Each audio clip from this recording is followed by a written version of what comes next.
السلام علیکم ورحمۃ اللہ وبرکاتہ۔ درود ہو محمد و آل محمد پر صلی اللہ علیہ وآلہ وسلم۔ آپ دیکھ رہے ہیں ہمارا یوٹیوب چینل روشن راستہ برائٹ پاتھ۔ اگر آپ پریشانیوں سے بچنا چاہتے ہیں، مصیبتوں سے بچنا چاہتے ہیں اور زندگی میں کامیاب ہونا چاہتے ہیں تو حضرت علی کرم اللہ وجہہ الکریم کی اس بات پر عمل کر لو، دنیا میں کامیاب ہو جاؤ گے۔ صرف دنیا میں کامیاب نہیں ہوگے، آخرت کی پریشانیوں سے بھی بچ جاؤ گے، آخرت میں بھی کامیاب ہو جاؤ گے۔ ہم تو چاہتے ہیں کہ ہمیں پیسہ ملے، دولت ملے، کامیابیاں ملے، ہم رب سے مانگتے بھی ہیں، لیکن ہم نے کبھی یہ سوچا ہے کہ رب جو کہتا ہے ہم وہ کیا کرتے ہیں؟ اگر رب نماز پڑھنے کا کہتا ہے تو کیا ہم پڑھتے ہیں؟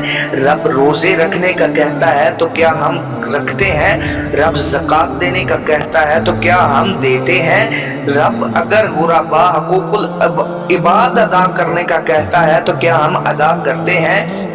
والدین کے حقوق ادا کرتے ہیں؟ بالکل بھی ہم اللہ کی کہی ہوئی باتوں پر تو عمل کرتے نہیں، لیکن جو رب سے ہم چاہتے ہیں وہ ہمارا دل ہوتا ہے کہ ہمیں دنیا میں بھی کامیابی مل جائے، دولت بھی مل جائے، پیسہ بھی مل جائے اور آخرت میں جنت بھی مل جائے۔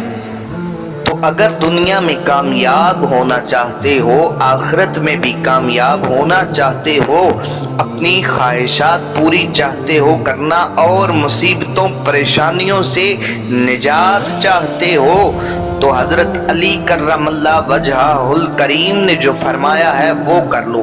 حضرت علی نے کیا فرمایا؟ آپ نے فرمایا کہ جو بندہ اس دنیا میں نماز کی فکر کرنا شروع کر دیتا ہے، نماز کی فکر جو اپنے اوپر لازم کر لیتا ہے، رب تعالیٰ اس سے دنیا کی تمام فکریں اٹھا لیتا ہے، اس کی پریشانیاں دور کر دیتا ہے، اگر وہ اپنے اوپر نماز کی فکر لازم کر لیتا ہے۔